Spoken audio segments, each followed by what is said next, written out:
भारताची प्राचीन जलसंस्कृती. तर मित्रांनो, आपल्या पूर्वजांनी अनेक गोष्टींचा शोध लावलेला आहे. त्यामध्ये भारताची प्राचीन जलसंस्कृती ही एक मुख्य बाब आहे. तर मित्रांनो, त्रिमूर्ती पावन प्रतिष्ठान संचलित त्रिमूर्ती B.Ed कॉलेज येथील मी छात्र अध्यापक वखरे प्रवीण रमेश. माझा रोल नंबर आहे 55.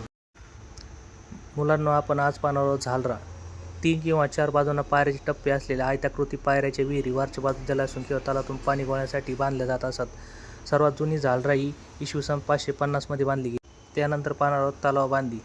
तलावबांधी हे मानवनिर्मित आणि नैसर्गिकरित्या दोन्ही रीतीने तयार होणारे जलाशयाचे ठिकाण आहे. ओडिशा येथे महानदीवर बांधलेला हिराकूड तलाव हा क्षेत्रफळाच्या दृष्टीने भारतातील सर्वात मोठा तलाव आहे. त्यानंतर पाहणार आहोत बावरी. बावरी हा पायऱ्यांच्या विहिरीचा आणखीन एक प्रकार आहे, जो जलाशयाच्या भोवती त्यांना अरुंद आणि खोल करण्यासाठी बांधला जातो. बाष्पीभवनामुळे होणारे पाण्याचे नुकसान कमी होण्यास मदत होते. राजस्थानसारख्या कमी पर्जन्यमान असणाऱ्या जागी वापरला जातो. तर राजस्थानमधील चांद बावरी ही एक सर्वात मोठी अनोखी अशी बावरी आहे. तर हे पाहू शकता चांद बावरी.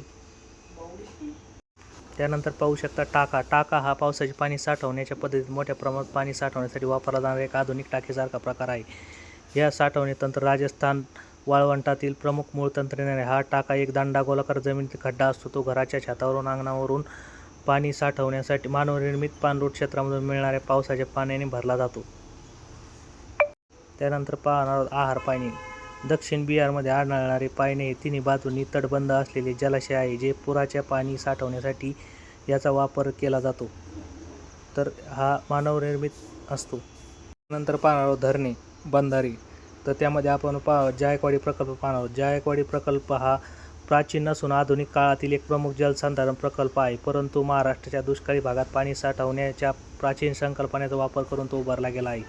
याचा आराखडा जुन्या हैदराबाद राजाच्या काळात तयार केला गेला होता.